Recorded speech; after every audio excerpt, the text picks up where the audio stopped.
good day, everybody. Welcome back to our Working Together series, live from the Netiv Zoom room in Houston, Texas. We're just waiting for Rabbi Karmi Ingber to arrive, but in the meantime, let's just jump right in and say hello to our friend Rod Ryan down in Houston. Rod, how are you doing? How's everything with Netiv? Well, What's new and exciting? I just realized I look like a hot mess. My hair was kind of flying out. Sorry about that. Well, you know Tar, what? Once you pass that big 5-0 mark, it shouldn't matter. I'm it 60 doesn't. now. Who cares? At 60 years old, it shouldn't matter. Things are going well. I just had a good meeting today with Nicholas Pascal, our guy that does our video shorts and social networking stuff, and we're trying to ramp it up. This goal is, I know this is an ambitious goal, but I want to set for 10,000 new subscribers this year. So we're right now at 10,500. So we're getting close to going up again. So Rod, where can they subscribe to that? All they need to do is go to YouTube and type in Netiv, and it's very easy to find us on YouTube. I'll put the link up here as well. But what I'm saying is, the more subscribers we have, the more people that we're reaching. It's the way the algorithm works. So the more people that are actually subscribed to the channel gives it more opportunity to be pushed out by YouTube. It wants to push out stuff that it's working. So that's the way it shares to what people are searching for. Look, sure. I mean, we have in the content outside of, say, Torah Anytime or something like that, or like the World Noahide Center, Netiv has hundreds of videos, like short videos, inspirational videos, things about the Parsha, the Mishnah, the Messiah series. I mean, we have I need to do a promotional video on all the content we have. Are they all put into playlists? All of them in playlists. You go down and hit the playlist, you can get the Universal Torah lectures that I do every week. You can get Rabbi Ingber's, all of his lectures are in one. You'll have the prophets. I mean, it is really good. I'm really happy about the way it is. But we're finding now, with the advent of AI, we can accomplish a lot more when it comes to our video editing. Now, with video editing and AI, it is like, I just put together a video that probably would have taken me 2 days to do. I did it within an hour. Like, it's amazing the production level you can do with this. So we're excited. So guys, please, if you're watching this right now, please subscribe to YouTube, the Netiv YouTube channel. Just go to YouTube and type Netiv. And of course, Rabbi Ingber's channel as well. Rabbi, you might want to say something to promote your YouTube channel. I'm trying to encourage all of our teachers to do that as well. We want to really start promoting big time. You're on mute, sir. You're on mute.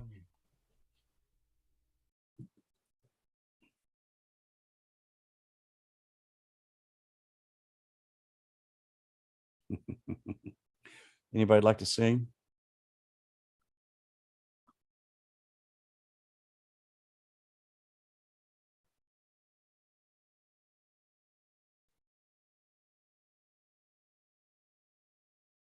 Nancy, while we're waiting on the Rabbi, seeing that picture over your shoulder, I've got a picture painting that my uncle has of my mom and dad milking a Guernsey at the farm. It was taken from a Polaroid, and then somebody had it painted. It's like a treasure to have.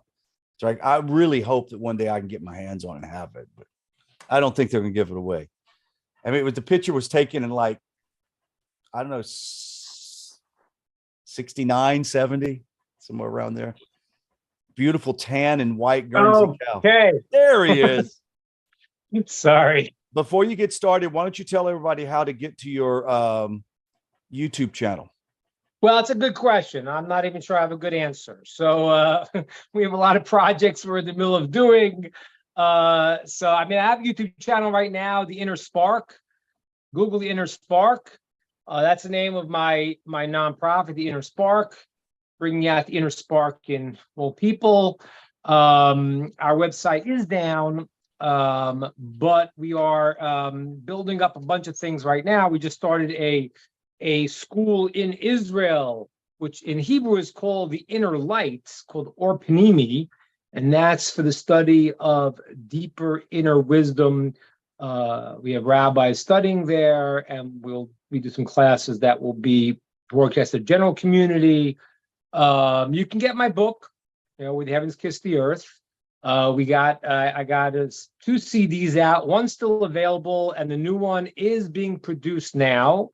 We have the 7 Mindsets series coming out, which is a program that I created to, instead of people going to, what's his name, Tony Robbins, who's a very smart guy, talented guy, learned some NLP about a change. But the problem is that change is based on a person's idea, and every idea that comes out works, and then it doesn't work. It's a person's idea, so we try to create a program that would be a personal growth system that is based on Torah. It's not based on my ideas. I'm just trying to distill them down. So it's the 7 Mindsets. You can look out for that. That's going to be launched soon. So, the YouTube channel's there. Kind of go there. Maybe I'll start using it more. And if I see more people there, I'll start pushing more stuff there. But we got a bunch of things in the hopper right now. So we'll keep you updated about all of them, God willing. How's that? Sound good? Recording in progress. Great. Okay. So good. Yeah. As I say, I'm trying to do various things. I kind of bit off a lot right now. Those who are in Texas, I am looking to come out to Texas in January. Okay. And I plan on doing some speaking in the synagogues there. And I would like to get a Noahide convention going in Texas in January. So that's something we're working on. I'd say, so I have a lot of different things in the hopper. In Israel, we have this school now, which is great because I really want, the Torah's got to come out from the land of Israel. That's the verse says. It's a whole different experience when it's coming from the Holy Land. Right. So, we're trying to broadcast some deep ideas for everyone and some that are beyond, that are for the rabbinic students there. But then I come back and forth to America. I'm just finishing up my Atlanta visit right now, and we did a Shabbat, special services with singing and dancing and teaching, and did a lot of good programs here. And we'll be back in January. Going to Israel again next week. We're back in January in Atlanta, and we'll be coming visiting those in Texas. So if you can get there, I'll send you information. But if you're near Texas, which is it's a tiny little state. I'm sure you could just pop from one place to another. Yes. Hey, look, if you have in the Houston area, because I have a lot Rabbi, of students that are rabbis in Houston. Yeah, just make sure that you help set up. Let's talk so I can help you, because there's going to be some logistical stuff. I really would like to make this big. Like, we have a lot of Noahides in the area, so yes. And that's what I'm planning to do. Now. When I go back to Israel, I work with the World Noahide Center. And we are set. We had some delays because the chief rabbi was, had certain issues in America when I was there last. But we do want to a degree have the Noahide situation formulated and formalized through the chief rabbin of Israel. And the reason for that is because you don't know. People can come along. I could say something. Guy comes along, say, hey, I'm a rabbi, and this is what I think. Okay, well, it's like, and people can say what they want to say, So, like, you have to really make sure that we have people that are properly, real proper rabbis. What's that? From the source, yeah. Again, the source is not the individual. That's the thing. It's an amazing law in the Torah. It says. How foolish are people? They'll stand up in front of the Torah, but if a Torah scholar walks in, they won't stand up. Now, people misunderstand what that means. You're not standing up for the Torah scholar as an individual. It's the Torah that he embodies and he lives. So it's not a person, this is a charismatic guy, Tony Robbins, he's got some great ideas. if I come out on my 7 Mindsets personal growth program that you say to me, Rabbi, you said nothing new of your own, I'll be thrilled. Right. Rabbi, can I just say something? Because this is really important. Yeah. For those of us who come out of our previous religious lifestyle and we get to Judaism, like there's such a reverence for Torah. Like in our group, when a teacher would come, we would stand in the group, right? And just wait for somebody come in. And it wasn't about that we thought he was some idol or, whatever. It's the fact that within him is a repository of information about a book that we revere, that we should stand up in front of the Torah, right? Right. Exactly. So that's the whole, we're standing up for the Torah in that rabbi. And so I really appreciate you saying that. Right. That is the law. That is the law. That's what we do because, but again, it's look, and just explain it. Cause it's worth it. We have some great, there's so many great sages of Israel that you guys never see. You're stuck with me. I'm sorry. It's like I don't mean that with false humility. I mean the sense that like the greatest of the great. It's like they're in their world. And it's not. What it is that we have, thank God, the people who are embodying and living the Torah and the great sages, and that's really it's not the individual, it's the Torah that they represent and that they understand and that they espouse and they're living. So the thing is that the greatest sages of Israel, the world doesn't really know at all. They're not, and that's the way it is. I mean, it's like, when a person sees a Jew, who do they see? Mark Zuckerberg? All respect to, he's a smart guy, but he's an idiot. No offense, but he's an idiot. I mean, he does not have the most fundamental understanding of Judaism. And Mark, if you're listening to me, I love you. You can come to my house. We'll have Shabbos dinner. I'll explain it to you. And you're a smart guy, but you take your Jewish mind and you're using it to whatever you're using it for. So people are seeing the Jews that are not the ones that are the repository of Torah that they need to see. So what I'm saying is that, when I, like I say, in my program that I was referring to is like, I don't want to say my own ideas, because my own ideas will be limited if you understand the Torah and then a human being, and this is what a sage has the ability to do. This is what I'm going to tell you now, it's wild. But this is why it's a verse in Proverbs that says that the sage can be greater than a prophet. It's a verse in Proverbs. This Chocham Adif Min Navi, that a wise man can be greater than a prophet, because the prophet receives the transmission. The sage goes up into the Torah that God has given. He understands it, and now he's proactively translating that into the world.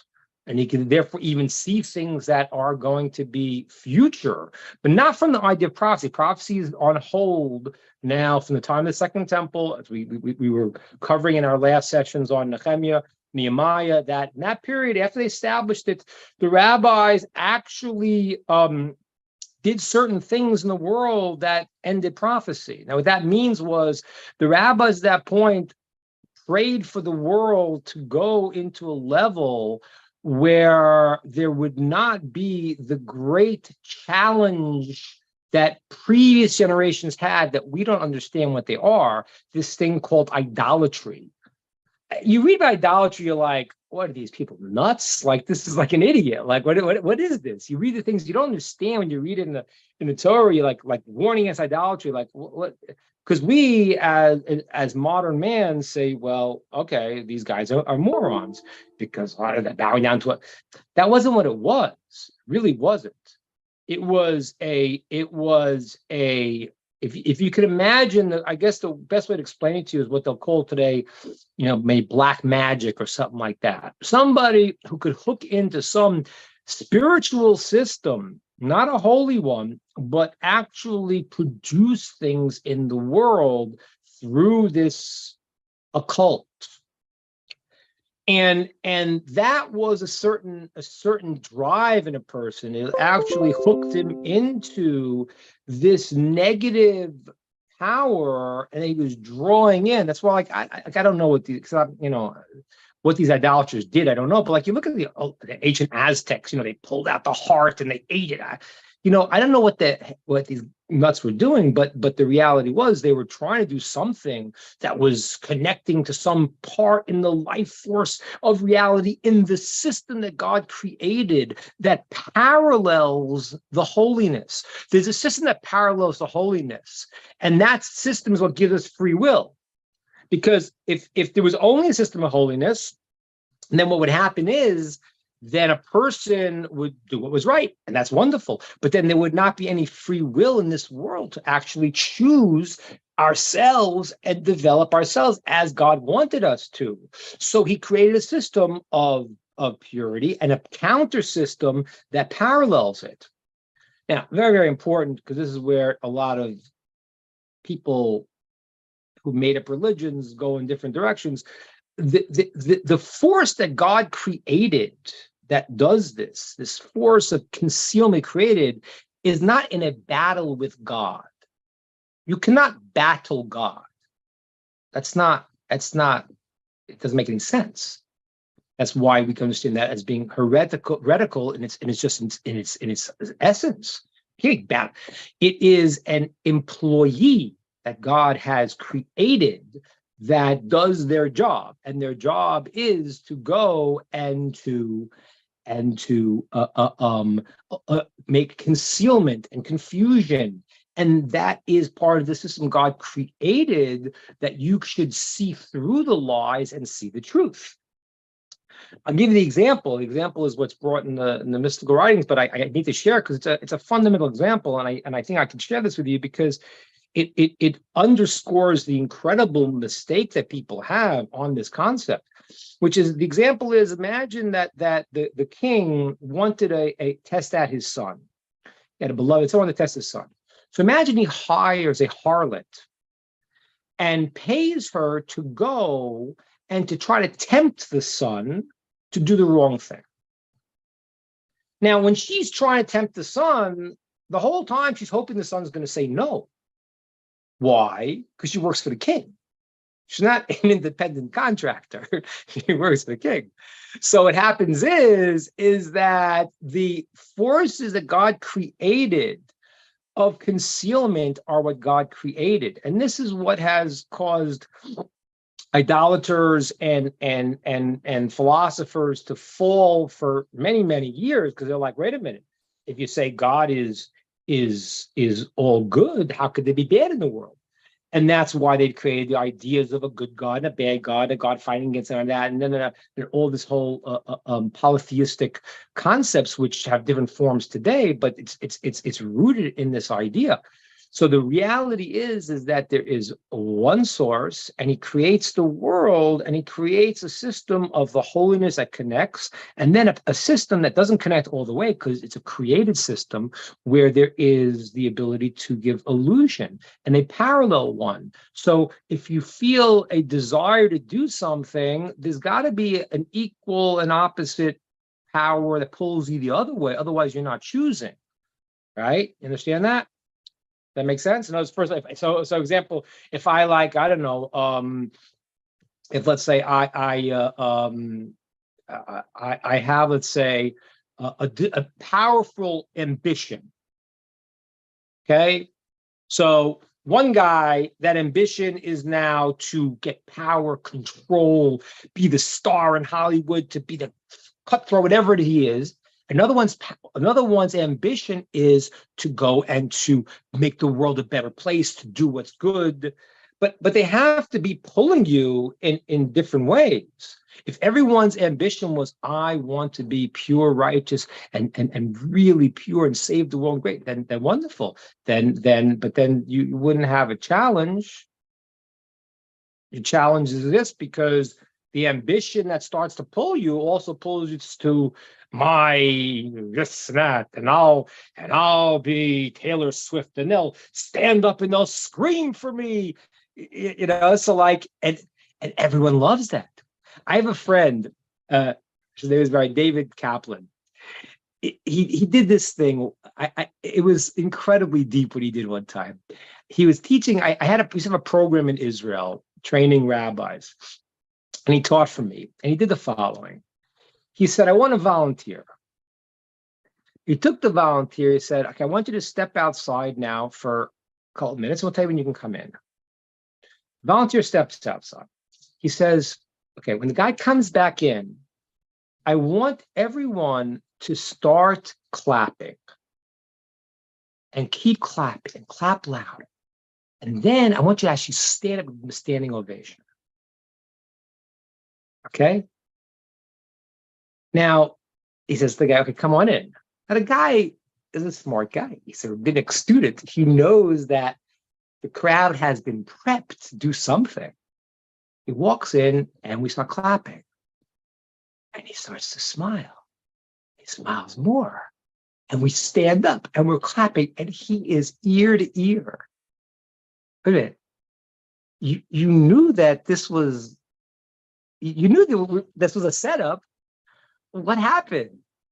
Because every human being needs to be acknowledged, and it makes you feel great. So if there's a place in the person where that acknowledgement is going to be used properly, and a place where it can really make him go crazy, want to become, everyone's got to look at me and I need 24. And that's why the movie stars go nuts. So they go crazy, because at a certain point it's like, there's not enough. It's like, yes, we just idolize you. You walk in the room and we just think you're the greatest. So then it's like a drug. There's no end to it. So everything has this parallelism. Idolatry was a very strong power. It was the power to connect to something beyond. But that power was not from the side of holiness. It says that in the Second Temple, the rabbis removed that. They prayed and they removed that power. But when they did that, the fire got turned down, and everything went to another lower level.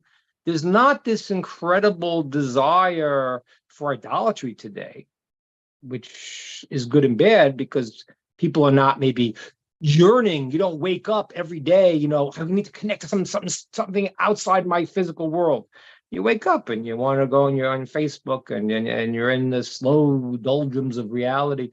So, but what happened was, by removing that challenge for a person, they also ushered in the period of time where there would not be the direct connection of prophecy. So there is no prophecy from the time of the Second Temple. After the beginning, and this is what we learned. We've been learning recently, from the time of Nehemiah, in the very beginning was prophecy. The final prophets are that time: Nehemiah, Ezra, Haggai, Zechariah, Malachi.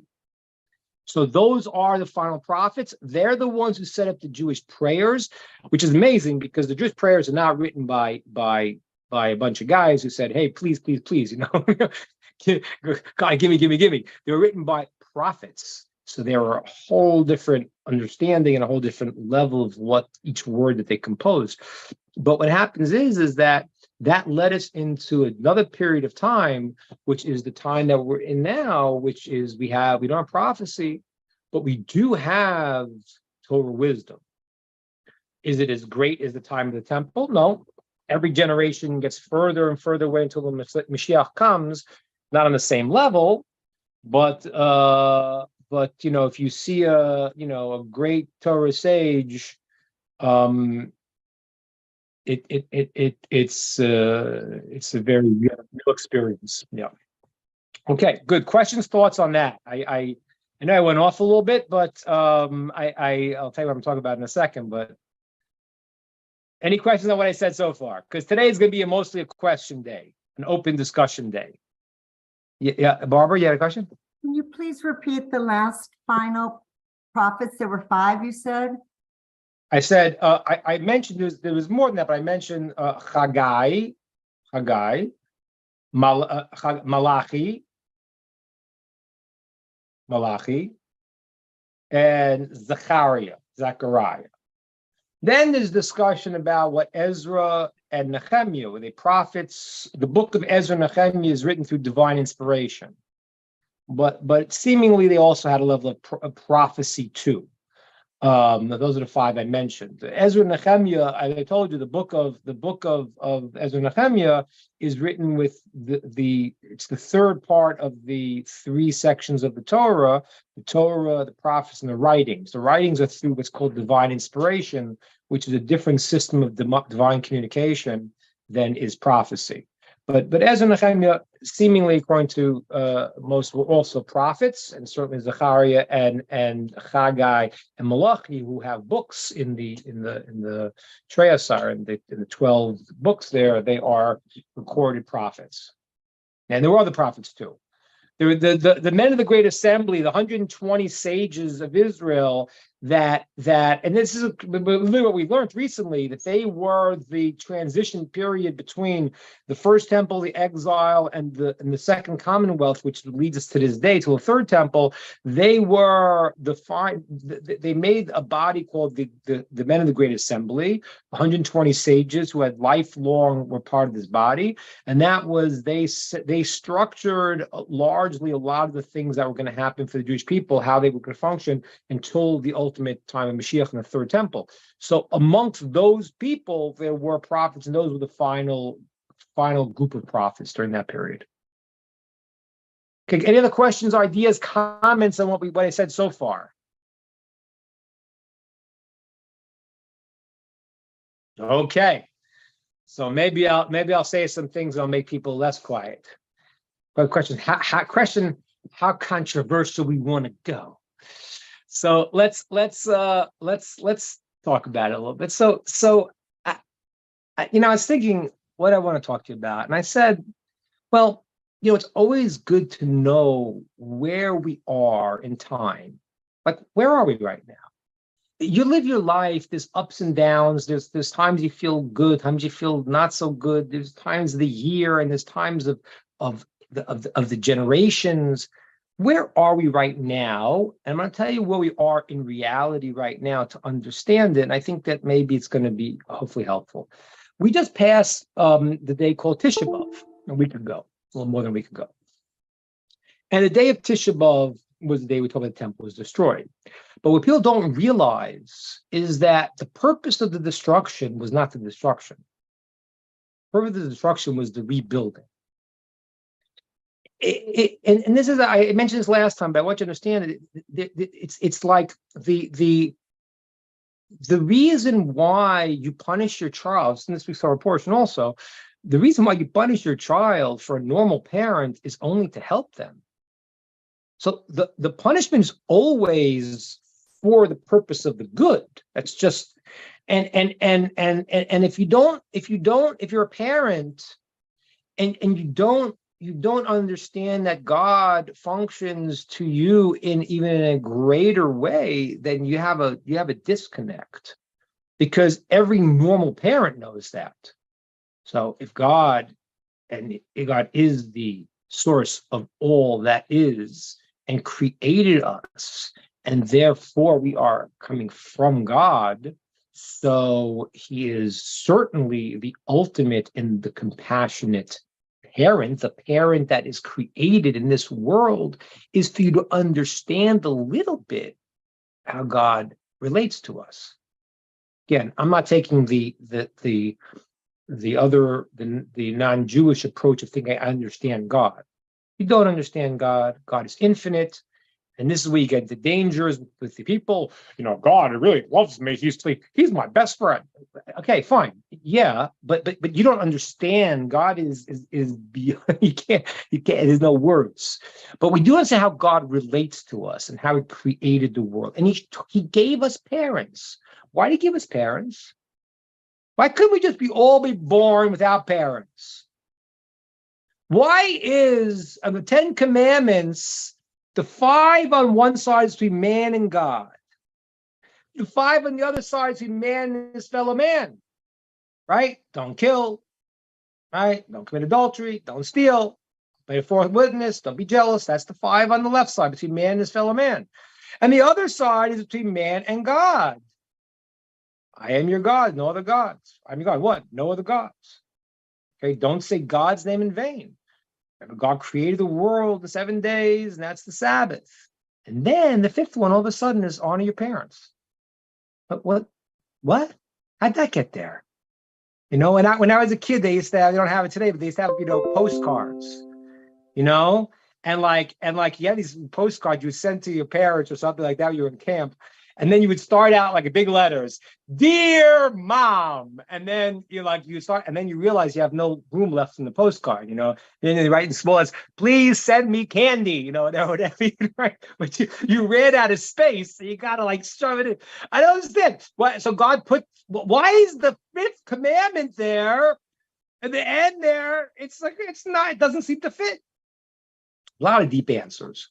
But one deep answer is that's the only way you could understand really a relationship to God. He put in the system that you will have parents and you will be a parent.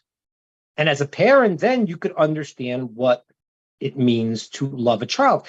It's so backwards the way people think. It's that God put the system in so you could understand the deeper relationships. Very, very deep, what I just told you. Now it's one of the Hasidic masters to spell this out, but it's very fundamental, right? It's really so and that's why, by the way, that's why when you want to, when you meet a person who has a certain sense of difficulty in life, very often you can see in the parental relationship things didn't go smooth. Whatever reason, sometimes this, sometimes that, or it didn't go smooth. And the person very often has a feeling towards his parents that he's not loved, they don't love him, and that very often gets transferred to how they see the entire world. Have you ever noticed that? It's and therefore it doesn't mean everyone has to have a good relationship with their parents, because people have challenges sometimes, but you need to figure it out. You need to not transfer that to understanding Hashem, because if you transfer that and then you're seeing the world in a skewed way, you try to deal with your parents' situation. If you could fix it up, if the parents are not alive or they're not functional, or you're not functional to be able to work it out, you have to at least figure it out. What does this mean? How you understand your relationship to Hashem, God. So, be that as it may, so therefore, what we're talking about, in the time we're in is the week after the 9th of Av. And the 9th of Av was the destruction, but the point wasn't the destruction. The point was the rebuilding. That's why it says the Messiah's birthday is on the day that the temple was destroyed, the 9th of Av. We're now going in, and there was a whole period of time with this, I don't know if you guys know this, but the Jews have 7 days of mourning, which really parallels the 7 days of the festivals. They're 7 days, it's a full week. And the destruction has a mourning period where it comes to a culmination. It's considered in the Talmud the happiest day of the year. People don't know about it. There's Tu B'Av. If you want, I'll probably put I gave a few classes on it. Some of my other students, and I'll put it on my if Rod, if we're gonna promote my my YouTube channel, I'll try to put that one up there. I haven't done that, but I'll do that. But the holiday is called Tu B'Av. It's actually, it says the happiest day of the year. It's amazing. It's the day where the destruction now leads us up out of the 7 days of this mourning, to realize that knocking down wasn't to be down, it was to rebuild. And that's what's happening now. You may have heard, I may have taught you this before, between Passover and Shavuot, from leaving Egypt to getting the Torah was a 50-day process. 7 times 7. 7 is the full cycle of the world as it is today. 7 days a week. 7 times 7, and then 50 is the ultimate day we got the Torah. There's 50 days also from the destruction of the temple till what? If you count 50 days from Tisha B'Av, you come to Rosh Hashanah. You come to the rebuilding of humanity. That's what it is. God's going to breathe life into humanity. Now, where is humanity today? So there's a question, but I don't think this this person meant it as a question. But apparently somebody told me today, because a friend of mine was interviewed on some news report. Apparently a very wonderful actor, very good actor, made a very I don't know how to call this, a very problematic text or whatever. I don't know what format he put it in, but said something like, if the Jews killed a dude named Jesus, what will they come to do to you? And have you guys seen that yet? You guys haven't seen this? Oh, so Jamie Foxx came out with such a statement. Really? I thought I was not the first guy to know this. I guess because my friend was interviewed by a news thing. So yeah, so Jamie Foxx apparently said that question. That's what he wrote. He said, if the this is what I'm quoting him, basically, I think, if the Jews killed a dude named Jesus, what do you think they're going to do to you? That's what he said. So I don't think he meant it as a question, but yeah, I don't think he was asking the rabbi, well, what do you think that? So, but I think I'll answer him because maybe he needs a good answer. So what will the Jews do to you? They will hopefully elevate the world to come to a place of clarity and goodness that the whole world can live by. That is what they will do for you. Now, Jamie needs to understand, the Jews that don't know what they're doing, they're not doing that. They're building Hollywood so Jamie can, have a platform, and Facebook and whatever other the unsuccessful Jews are, nice people, but not necessarily what we'll consider to be the goal of a Jew. But that is what the as I told you before, that's what the Jews do. The Jews are their goal is to be a light unto nations, to bring God into the world.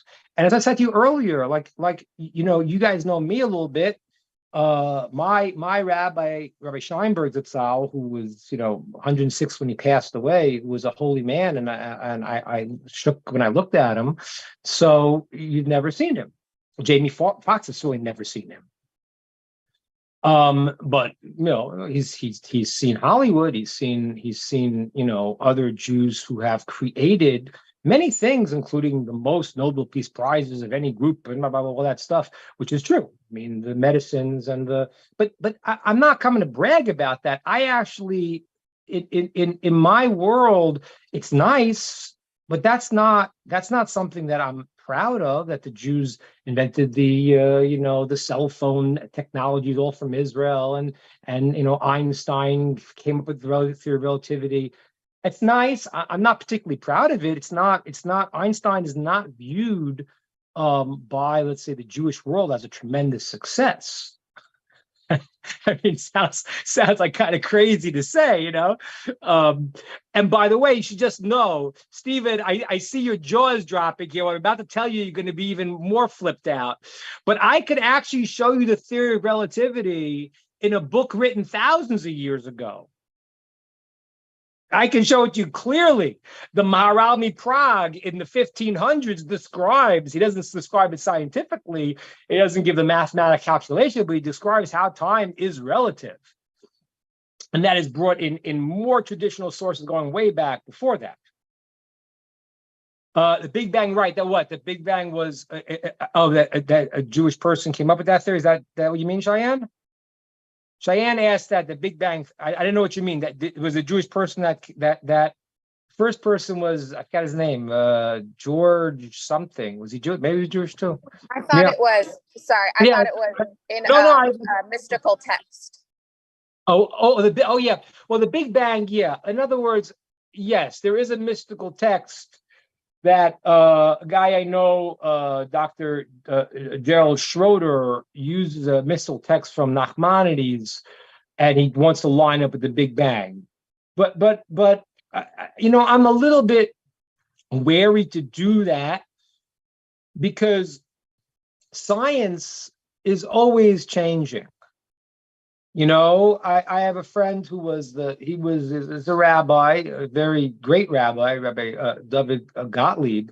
He was the dean of philosophy in Johns Hopkins University, and he became a rabbi. And a number of years ago, I was talking to him, and he said to me that he once asked the science person, in the department, but how much of what we teach now will you teach in 50 years?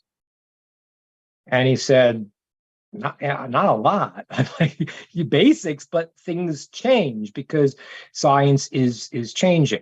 So yes, there is a text that Nachmanides talks about the structure of the world because before the world was created, there is no time and no space.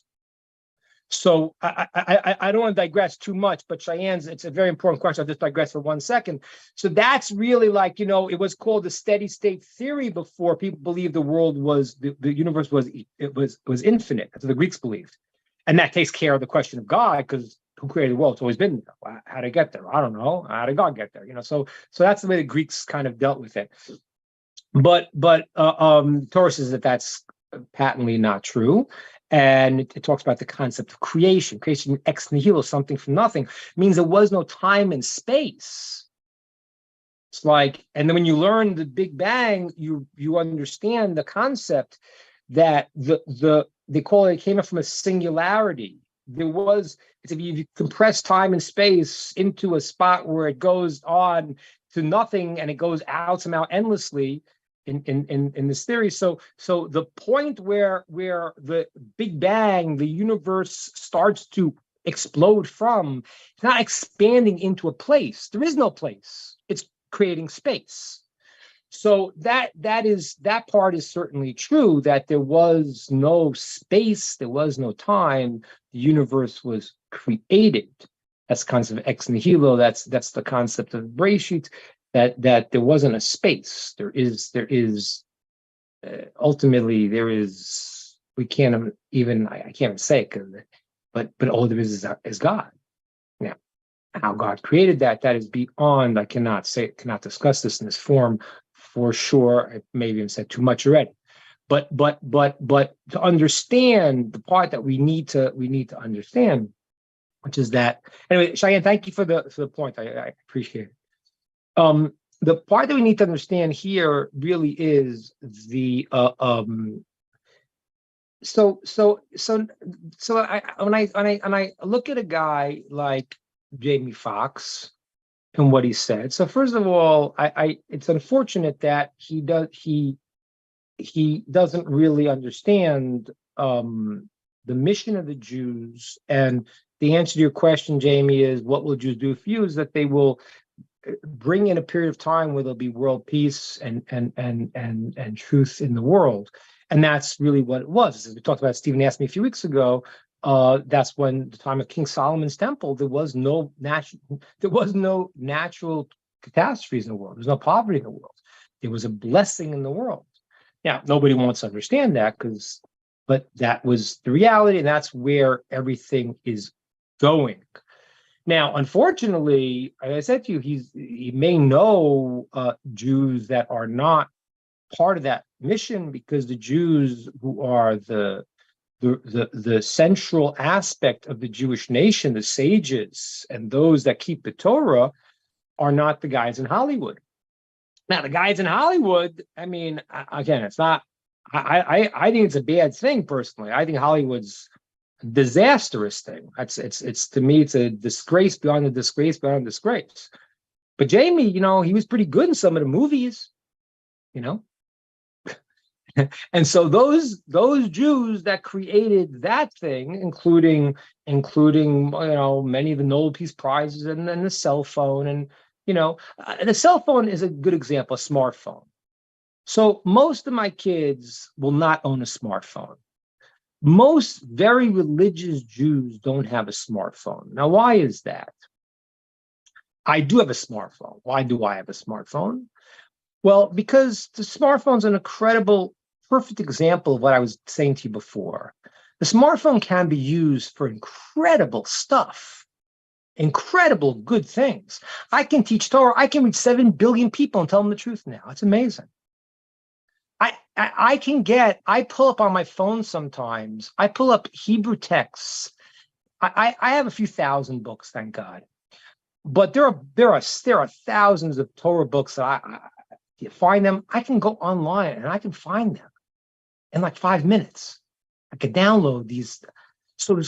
And how much bad stuff is there on your phone? Everybody knows that. That's why generally religious Jews, if they have a smartphone, have a filter on it to prevent them from accidentally falling into something that's nasty.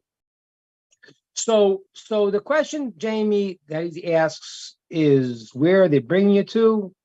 They're bringing you to a very beautiful world.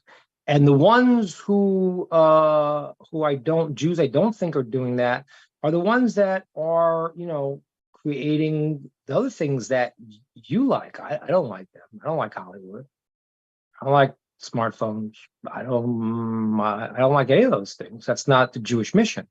But now, so that's the first. Now the second thing, and then the first part he says, and I quote, the Jews killed a dude named Jesus. What will they come to do to you?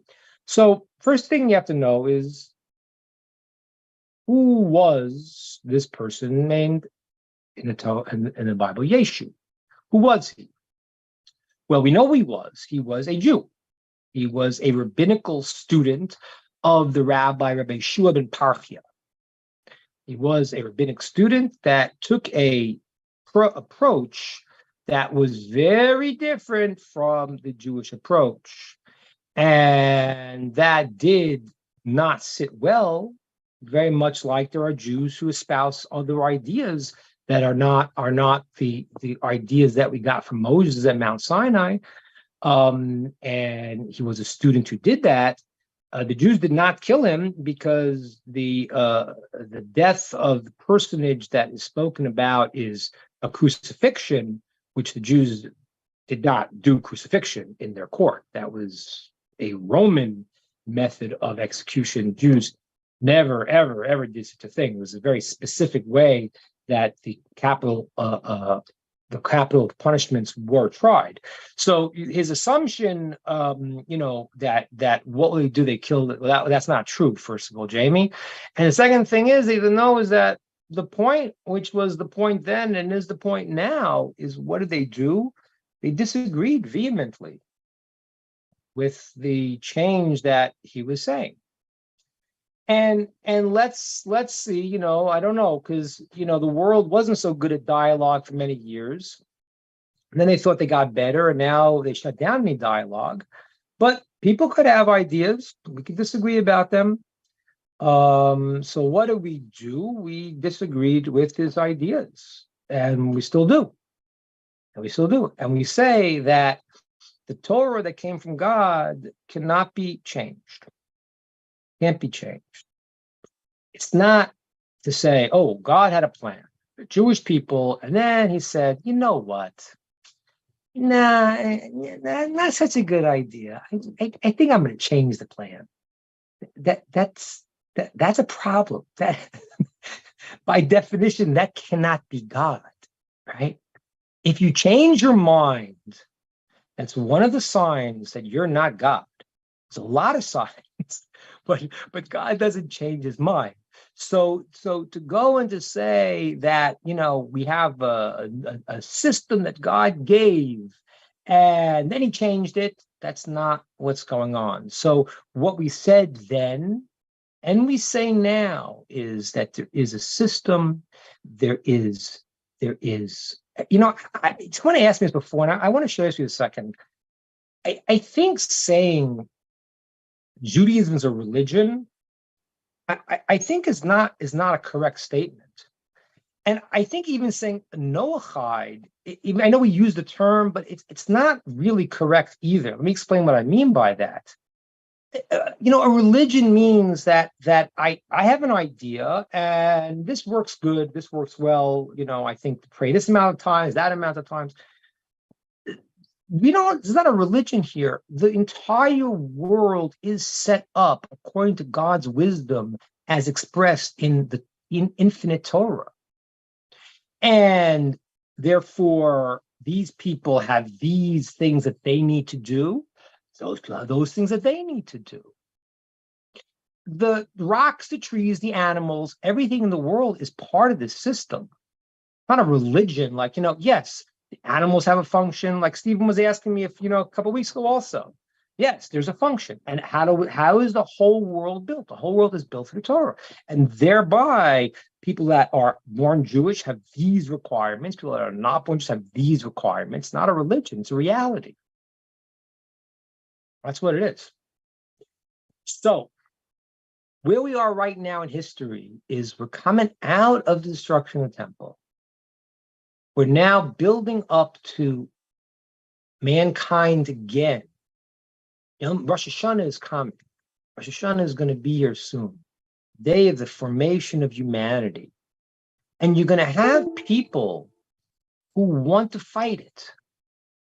And people who are going to write these kind of texts that are both ignorant and ignorant, hateful, yeah, okay, but yeah. But then where's that coming from? It comes from a place that a person's fighting against truth.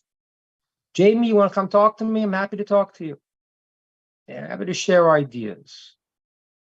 Once we can't anymore, once you turn to the polemics of the medieval times to try to rile up the troops with anger and hate, you're out of reality. And what happens is that there are a strong amount of people that will fight the truth. I don't know if you realize this. I mean, most of them, it's an amazing thing. You've probably heard of the War of Gog and Magog at the end of times. I think in the Christian way, I don't think called Armageddon. I know what it is, but I don't know what the Christian concept is. But everyone knows there's some concept of this great war at the times. They come against Jerusalem 3 times and they fail. That really happens after the Mashiach starts to reveal himself. What? Do you hear what I just said? The first time I saw that, I almost fell off my chair. I thought, wait a minute. Once the Mashiach starts to reveal himself, everyone's going to shut up. No. The ones who want to push hatred are going to push it even then. That's how far it goes. And that's why, like, if you want to, you have to know who to talk to. It's like the people who are full of hate, like, there's no point in talking to them. Because there is no rationale. That's not what we're talking about. We're talking about we are. And I hate to say it. I hate to say it because I don't want to believe this about anyone. I really don't. But there are people that hate good. People that hate truth. And where we are now is we're talking to people who are fanning the flames of goodness in themselves and saying, I don't want to fight good. I want to be part of good. That's where we are right now. Everyone needs to pick a side. Do I want to be on the side of wanting good, or am I going to be one of these haters that wants to just do anything? Even when the Mashiach reveals himself, that's when you still want to go fight? How could it be? How could it be? So, Jamie, I hope you get your act together. You're a good actor. And I liked you in that movie with the homeless person musician. You were very good there, but you got to both learn your information and understand the truth. And I believe people have good in them, and that can be pulled out. Those who refuse, I'm very hopeful that's a very, very small amount. That's what we call a Molech. That's what we call the real root of Nazism. But I'm very hopeful, as the sages tell us, that it's a small percentage of people, and that we could really bring out the good in most people to disconnect from this, and then saying these things on Facebook and social media, which is a platform that people have shut their minds off and buy propaganda. It's unfortunate, and it's a bad thing. But God runs the world, and those with a pure heart are always going to be pushed in the right direction, just like everyone who made it to this class. And I thank God for directing all of us in a path to be part of the revelation of goodness and brotherhood in the world again. Okay. Questions, ideas, thoughts? First of all, Rabbi, thank you. I didn't stop talking today. No, Rabbi, thank you for the insight. I'm trying to track all the places that we had some really good video shorts that we can promote, because you said some things that were just good statements that are really eye-opening for a lot of people. Now, for us, it's like, okay, we get that, but the world needs to hear what you're saying.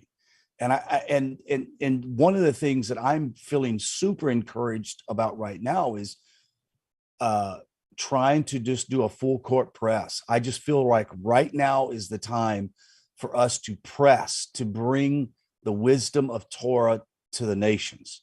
I mean, obviously the Jewish people need it as well. There's a lot of Jewish people that need to return, but the nations are hungry for knowing wisdom, and you are very good at sort of breaking that wisdom down. And I want you to know how much I appreciate that.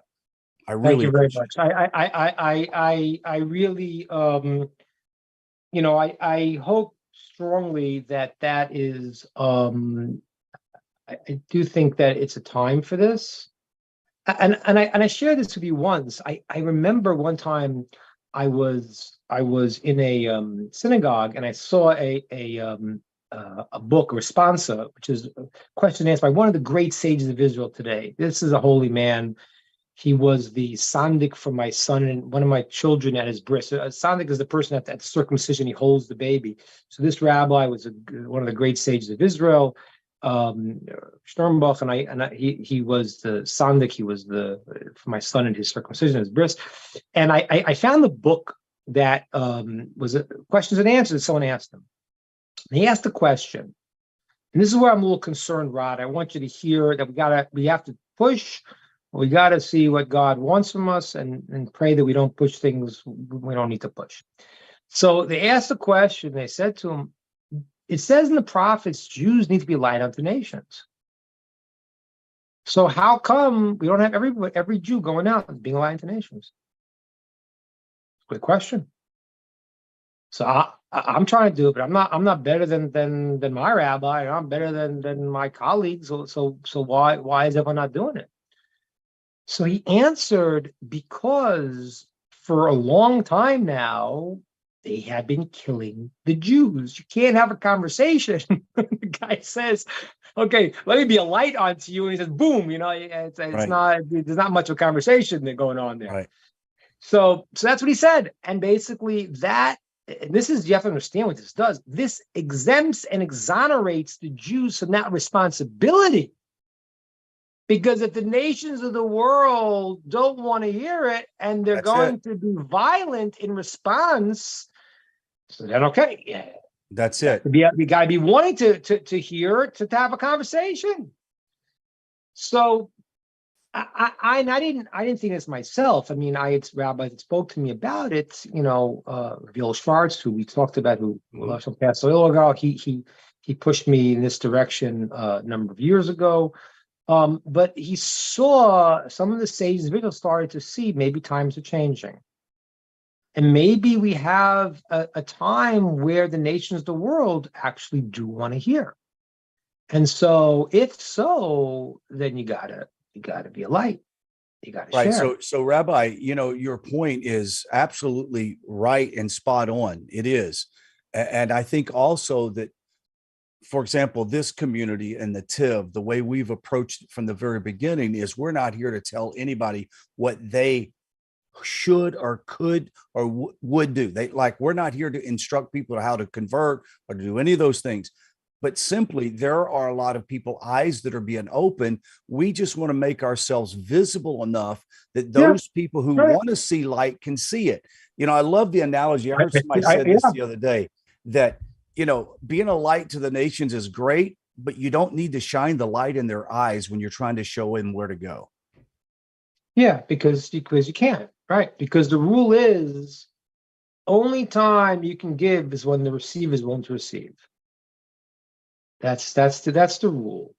And that rule is a very, very, very deep rule in so many ways. And it's true and profound, because unless somebody has the emunah, the faith, to really want to reach out, no matter what they see, what they hear, what you say, doesn't really matter. It doesn't matter. That's right. It doesn't. But, you know, it's really funny because I started this conversation because you had asked me about the YouTube channel. I kind of went on to a little bit of a different direction I wanted to, but it really ties back into all of this, which is that I said to you, everything's in a balance.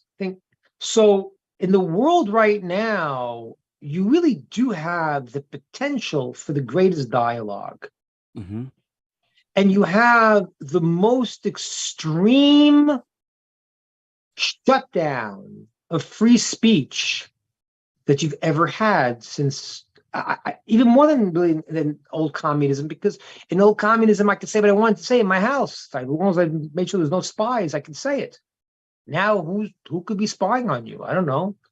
Not that I'm saying that Snowden really was right that they could spy on you. Oh, I didn't say that, but they could hear anything you're saying. So, like, the reality is that the potential for like totalitarianism in this world, in this debate of can't say it because why? Because you're so evil that you believe against what we believe in our circle that you should be shut down. So the ability and the desire to shut down discussion is really paralleled right now to the ability to have discussion. And we'll see how it plays out. I don't know. I'm not worried about it, because whether Elon Musk is successful in returning free speech to America or not, I know that the process is unfolding and truth is going to be revealed one way or another. Right. But as far as that, I applaud that attempt. I think that that's that for a guy like Elon Musk to think and say, wait a minute, I think free speech as an American concept. That was a founding principle. The first, because it's the fundamental aspect of you can think what you want to think, and realizing that that's in danger in America is appropriate. And I think that's what could happen if people want to have a conversation. Right. If you can, it's like I used to have, and I'm not a scholar of Christianity at all. I if you want that, my friend Tovia Singer is awesome. He knows it, And years ago, I had asked him. I asked him this years ago. I said like my expertise. I deal with Jews, and I deal with Jews who are not observant, and I help bring them in, and I said about getting into And I decided that it wasn't for me. I really didn't want to go into reading Christian texts. So I'm not coming to argue that there are people that do that could do that do that well. Sigmund does that well, and other people slow back, and people do that very, very well. But if somebody wants to have a conversation, not someone wants to shoot their opinions and argue and prove it, but a conversation to hear and to talk, then good. It's a possibility of talking. If somebody is convinced and is just arguing, and I'm convinced about this, and I'm, no matter what logic you tell me, I'm never going to change what I believe in one iota.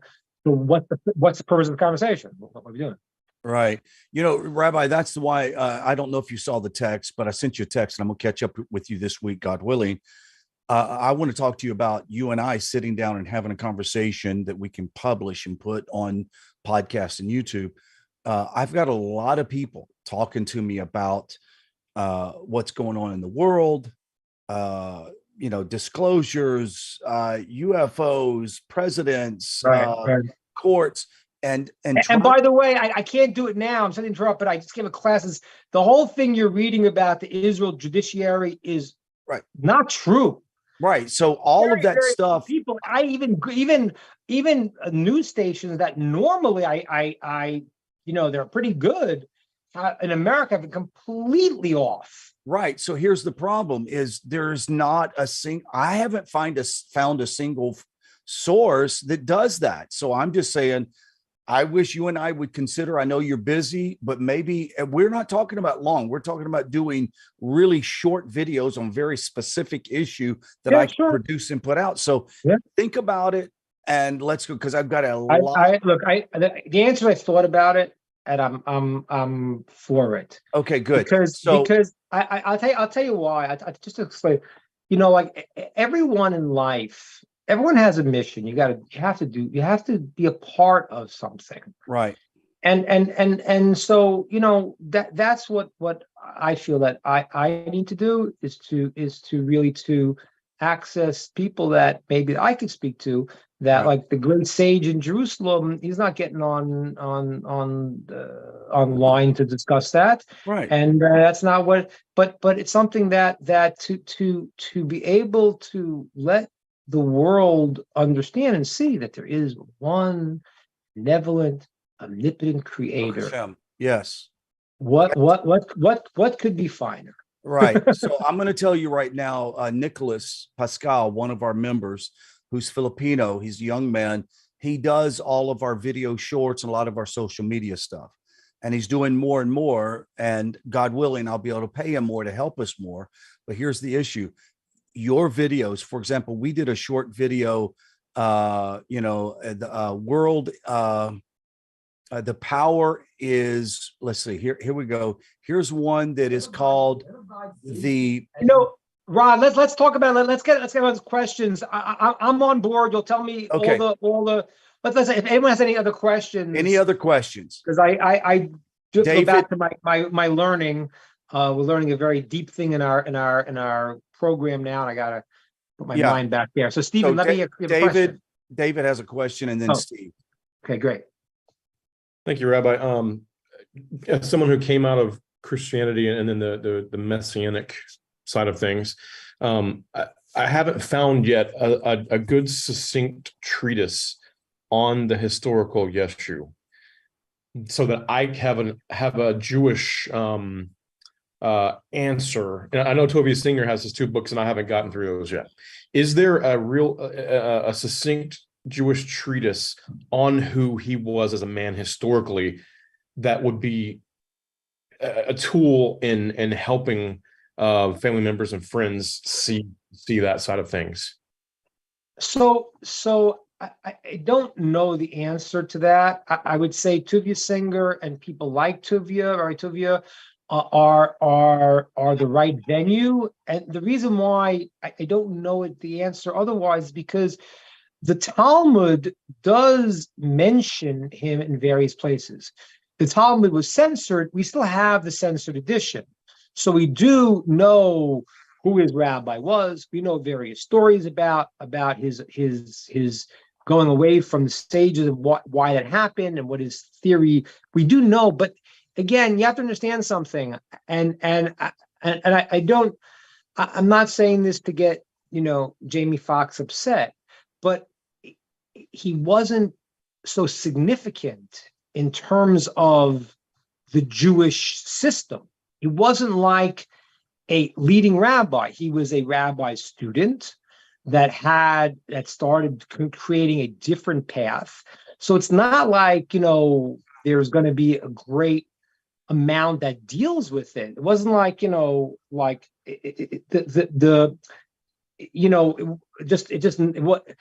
in hindsight, when a religion is formed, from this person. So then you have to look back. What was the timeline? What was this? What was that? Who was it? So those are like, you know, like the question of and I don't know. There are scholars, not Jewish scholars, secular scholars that say he's a composite person. Have you seen that? Because the timelines don't match, you know, and that does make sense, because what happened was, you got to remember, during the time of the Roman persecution, there were a lot of people walking around saying they were the Messiah. And there were a lot of people that were crucified. Right. Because what happened was like there was, it's kind of like, you know, today, you know, we all the sages grant that we are in the heels of the times of Messiah. But the things that precede that are some rough times. So during the Roman persecution and the destruction of the Second Temple, there were a lot of persecution, and there are a lot of people that can't say said this and said that. So as far as like who he is as a person, I know it's scattered throughout statements. It's not a lot, because he was not dealt with as a major player in any way. He was a student of a person so it was mentioned in some other places, because things happened, you know, because people started following him, and that evolved eventually to Christianity. But as far as who gathers that you need like more modern people who gather that information for you to respond and explain to Christians just the questions that bother them. That wasn't bothering the rabbis in the time of the Talmud. You know, that wasn't what bothers now. Is like, okay, so we have that question. So I would say look at something like Tovia Singer or Jews for Judaism. I'm sure they deal with. David, one thing I find quite profound is something out there called the Acts Seminar. That was a 10-year compilation by a bunch of religious academics. They spent 10 years, and then they published their results in 2013 on the book of Acts, and their findings are public out there, that it is no way it can be taken as historical, that it was definitive. They agree that it was written in the 2nd century as an epic to what the life of Paul might have unfolded like, and it was done to combat, say, Marcionism. And they were dealing with a lot of ideologies, but you know, somebody online here has mentioned, you know, if you look up the movie Caesar's Messiah, the transition of Rome after the time of Joshua ben Prokia, after his time, is when you had the rise or the transition of Rome from a nation to an empire, and what they brought forth by the end of by the beginning of the 2nd century AD, you had clear Roman universalism in what became the church. I mean, once you had what was his name, Clement of Rome in the late 1st century. People don't realize that the texts that comprise the New Testament, even the Gospels, all written in the late 1st century. And the reality is that to be cleared through Rome, they had to pass through a Roman censor's hands in order to be allowed in the public like that. And after the destruction of the temple and the Jewish tax, the Christians wanted to separate from the Jews because they didn't want to be taxed like the Jewish people were. And so you have that clear split in the late 1st century, plus the Roman censors had control over the texts, and they allowed it to unfold that way. And then you have the Acts Seminar clearly points out that it was, the book of Acts was an invention or an epic written on what it would have looked like after the fact, and whoever wrote it, they show clearly that he would have had the letters of Paul in front of him to write it, and that so it's not history and cannot be taken as history, and that's what Christianity's thrived on for a couple thousand years that it was history from the earliest times, and in reality, the onus from the Acts seminar says plainly that the onus is on anybody else to prove it. It's got to be taken as non-historical until proven otherwise, and that flips it upside down, where they've always said it's history unless you can prove it otherwise, and so. And I think it's also important to just to add to what Dan is saying, to also get a rabbi's, like someone like Tuvia Singer's, insight into it, because you can always, I can have a good idea and it doesn't fit in with the whole picture, so make sure you get a rabbi's, like someone like Tuvia Singer, or people that are that have done research on this, because they're going to have the Torah context to put it in. All right, great. Any other thoughts, ideas, questions about this or anything else? Yes, Stephen has one. Yeah, it's just in my studies. I'm in the Book of Deuteronomy at the moment, and I realised that the commandment is given to them first of all not to kill. Then the instruction from Moses is being given to the Israelites, saying, look, when we cross over, if somebody comes from a foreign god and tries to entice you otherwise, you're supposed to kill him, and every one of you get behind the person and kill him. Right. Unless I'm not reading something further into Deuteronomy, and I'm only picking up on highlighting certain parts, isn't it? Please, you've got to understand, I'm young in this, so if I make a mistake, please. No, that's okay. I hear your question. I'll try to answer you. Yeah, so in English they say the difference between, let's say, killing and murder. In other words, if a guy goes and robs someone and kills them, he committed murder. If the court sentenced someone to death and they give him capital punishment, that's not called murder.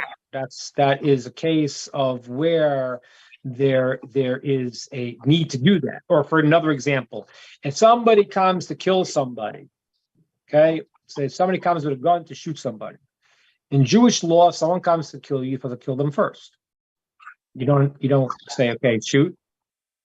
Is that called murder? That's not murder. Murder is when you're killing someone that is not court or Torah truth decreed to be killed. So, for example, a person who comes to kill someone, he loses his rights for the law of don't kill, because the law is when someone comes to kill you, if you can only defend yourself by killing them, you should kill them first. So the statement don't kill is for someone that does not fit into the category of someone that is supposed to be killed. Right. If somebody commits, let's say, murder, I mean, the courts stop trying capital cases. But for example, if someone's committed a capital offense, so the court would kill him, because that was certain offenses were so egregious that they were capital offenses. But that didn't mean that the commandment which says don't commit murder is being changed. Murder, lo tirtzach, means don't kill someone that is not supposed to be killed. The law is not that he is deserving of the death penalty. When the law is that person is supposed to be killed for the various reasons, you're not committing murder. You're killing someone who's supposed to be killed, but that's not what the commandment was against, right? So there are numerous cases. Like a person comes to kill you. It's not called murder if you shoot him. It's called defending yourself. You're allowed to do it. You're supposed to do that, okay? Right. So same thing also. So when the Torah says you go into the land, in the land, God said the land was to belong to the Jewish people. If the nations, we called to them for peace first. If they didn't accept the peace, then it was a war. And because God said, this is your land, whole story can go through it, but that's why the book of Genesis starts from Genesis. God created the world and gave the land to the Jewish people. The land of Israel was supposed to belong to the Jewish people. The Canaanites that were there were not legally there. They had to leave the land or accept the various laws Some people hold they had to act right. Had to. Some people hold that if they would accept the Noahide laws and not been idolaters and barbarians, they could have maybe stayed, according to some understandings. But what happened was that if they didn't, well, then there was a consequence to that. They had to leave the land or fight the war, and therefore they weren't in the category of do not commit murder to them. Right. Does that make sense? Did I answer that? Thank you. And may I just add one more point? I think all of us, once we come to a better understanding of knowledge and Torah, and we study and we see it the way it is. Excuse my sarcasm here, but every Easter ought to be celebrated. The Jewish people of that time did exactly what Hashem wanted them to do. I mean, I understand that this character is now, sort of part of billions and billions of people's minds, and you would have thought when Mashiach is revealed that they're going to have a change of heart, a change of mind. But if anything, I think the Christian mindset is like concrete. It's like it's almost unless a person inquires of themselves and really studies as to why the execution or the crucifixion happened, they ought to be behind the Jewish people. They should be more, thank you for eradicating something that was not or should have not tried to act in a certain way. I mean, which is they're going to be their downfall, because they're thinking that they can be equal to Hashem. So they're going to have to face the consequences of their thoughts and delusional thinking. So I don't know exactly. I don't know. Like I said, I'm not really. I don't deal so much in what the Christian holidays and what they represent, what they do. I know very little about it. But the thing is that people. Everyone, when we get stuck in our mindset, it becomes difficult, and it goes on a scale. Some people can hear, some people can talk, some people can't, and some people, unfortunately, they have some people have very negative motivations. When the Mashiach comes, people will start to hear. The example I gave of Gog and Magog, the nation that fights the war, that is an example of the kind of person. I wouldn't even say it's the kind of person that's stuck in his thing. It's a person that it says he knows there's a creator and he rebels against him anyway, which is something different. I talked about it once when I explained the Molech and the Nazis. When Hitler, Yamach Shemo, says, we say Yamach Shemo means the name should be erased. Hitler, when he said the Jews have two scars on society, the scar of the body, the circumcision, the scar of the mind, the moral conscience. When he says that, what he's saying is that I am against goodness. I don't like your idea, help the downtrodden.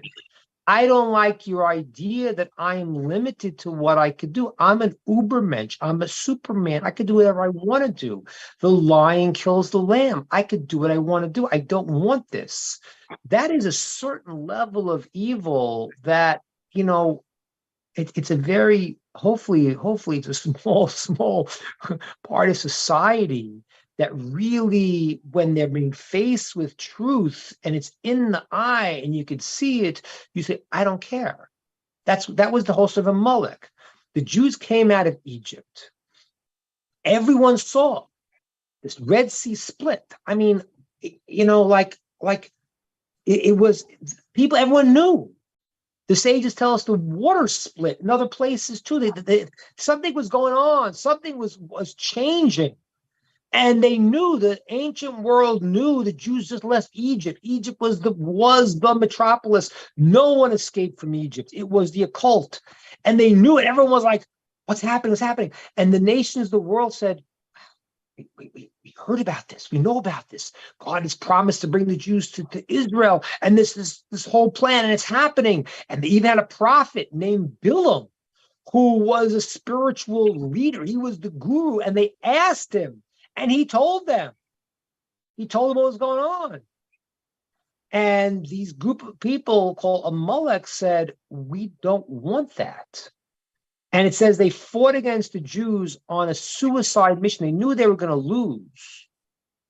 But it's like, the example is, if there's a boiling hot bathtub and a guy jumps in, so he gets burnt, but he cools the bathtub, right? He got all that hot stuff in him.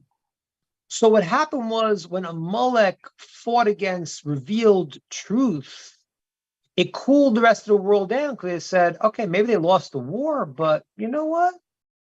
You don't have to give in to this. There's another side of the story here. So there is, unfortunately, a hopefully very, very small group.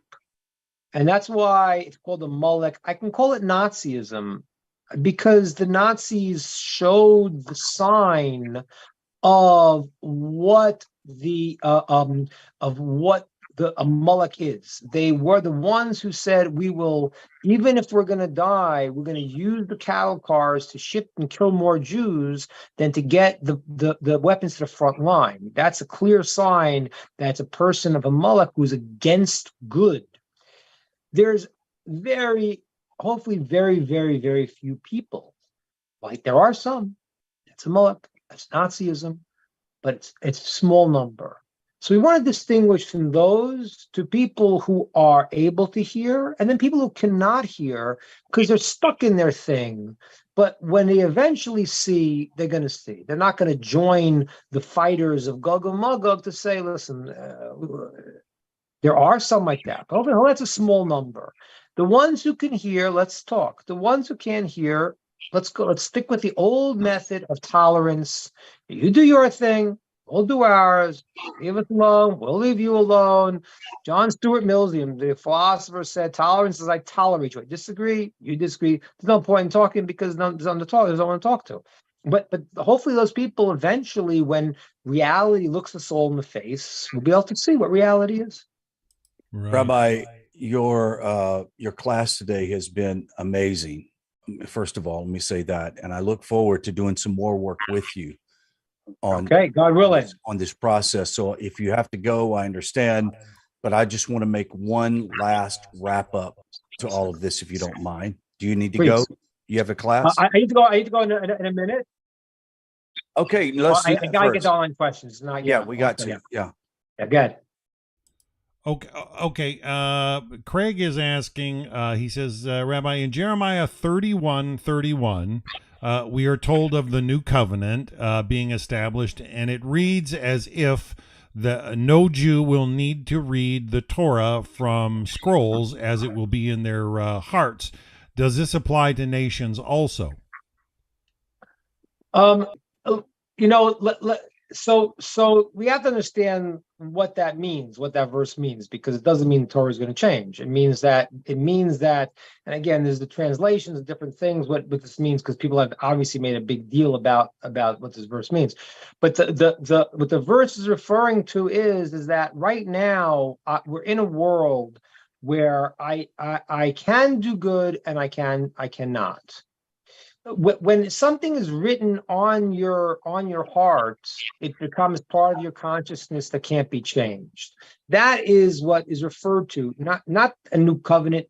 The Torah is changed, that can't be, because it says it doesn't change. That's what it means. The new covenant is now that you are completely, it is part and parcel of you and cannot leave you. So that will happen to the whole world. Yes. Eventually, when the Mashiach comes, what's going to happen is, it says that people people cannot convert after the Mashiach comes. They'll convert before Mashiach comes. But after Mashiach comes, it says the nations of the world will become gerim gerurim. They will follow, they will do Jewish-like things. They will want to be part of that. So that is the world moving into a higher state of consciousness. And I just want to take it, I really want to just explain just the questioner asked, because we all have, but sometimes people have, especially if people coming from, say, Christian background, so they get this understanding of things about this change of mindset. And I want you to understand it more scientifically. Science is moving towards a unified theory of science. Science believes is a place we're going to uncover information that you're going to see the interconnection between the four major theories in science and see a unifying theory that things are going to open up. That is what we're talking about. We're talking about a world that starts to move into a higher level consciousness.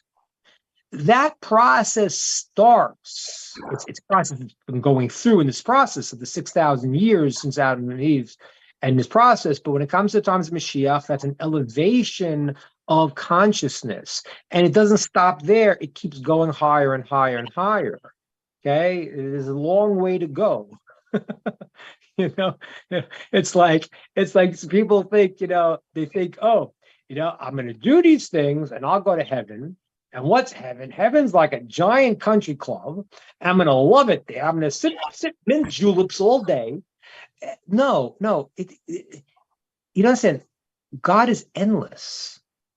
There's always more and more and more and more. It's not a place you're sitting in like, okay, this is really good. That's called vacation, That's not what we're talking about. So the world moves into a time where there's this bliss, this covenant, that it's now incorporated into the reality of our consciousness. That goes for Jews. It goes for non-Jews. It goes for even creation itself. It goes for things in creation. The universe starts to move into a higher level. But we can't believe that, because we're like, everything that we have is all there is. Nobody can think of, I'll tell you an amazing thing. To believe in a life after this one is very difficult. Right? Why is it difficult? Because you've never been there. You've never seen it. Right? So how does a person believe there's something outside this world? I believe what I see. So don't you realize you've already seen it? You've all seen it. Where have you seen it? Because every single person on this class was once inside their mother's womb. And when you're in your mother's womb, you can't imagine there's a world outside of it. That's called a birthing process. You live in, this is all there is. I'm in this bubble. And you get out. Whoa. Okay, so that's the good news. So let's be on the right side of history, everybody. Okay. Okay. Thank you all, and I will see you next week. Let me just say this. I was thinking this morning in meditation that the Jews have a mission, and obviously this has to be dictated on how Hashem reveals this to them.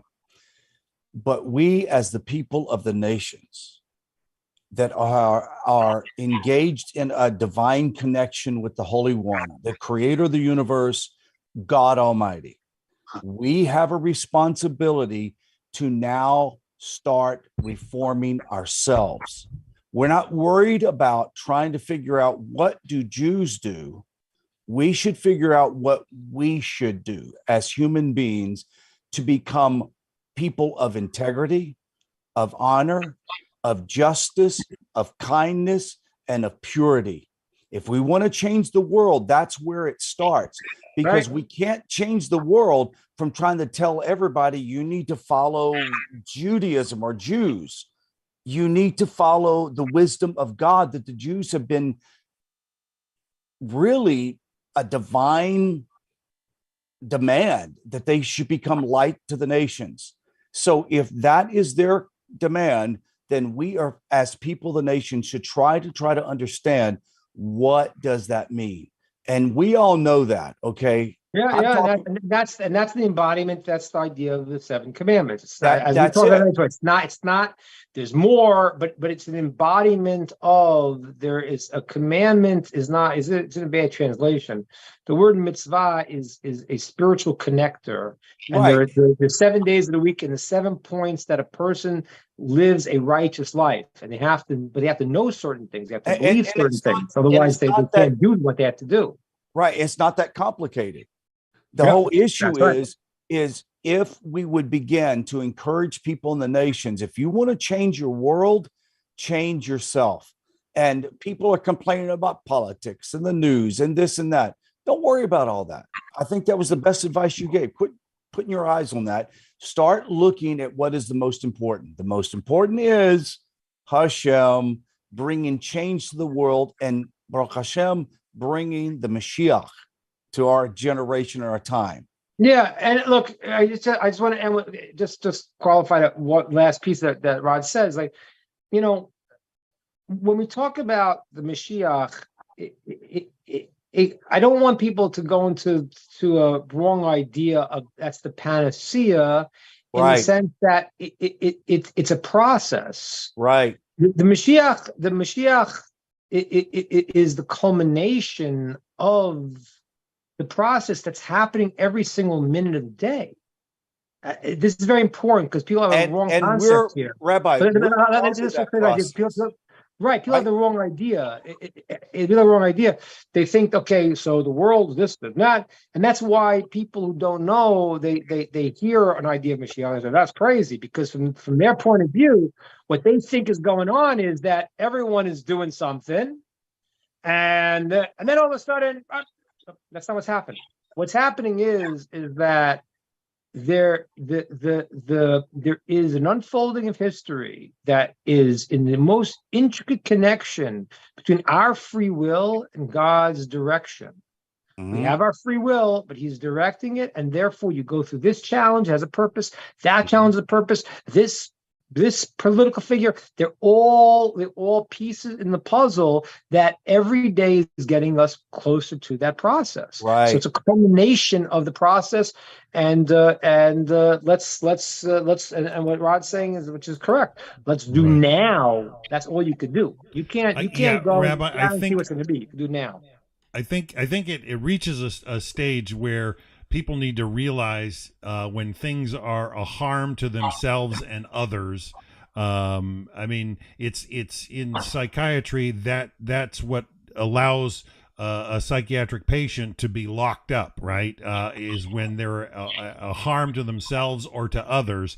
And you talked briefly about the connectivity of things scientifically, and I think when it comes to say Christianity, for instance, I think what the rabbis are teaching generally is that Christianity is a version of what's known as aberrant salience. Their focus and everything they see, what is salient in their mind is aberrant, and it's harmful to themselves. I'm going to leave this to the people who that's not my I'm not. I'm going to leave that to the experts to talk about those things. I don't need to get into talking about these people, those people. I want them about truth, and I want to let those who want to hear. That's it. Yeah, Rabbi, that's good. Beautiful way to end the class. Thank you guys for coming. We had greetings from Tar and some other people had to leave, but thank you all you guys.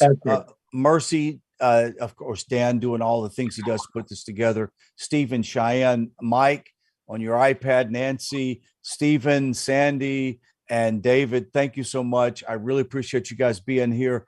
If some of you guys want to hang tight, because I have a question to ask the group real quick, we'll do that after Dan signs off. Yeah, I can sign off then.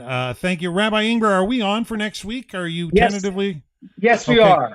So Yes, we we are are. aiming for next week, Yes. the same time for our Working Together series with our friends down in the Netiv Zoom room. So until then, have a wonderful, wonderful week, everybody. Bye for now.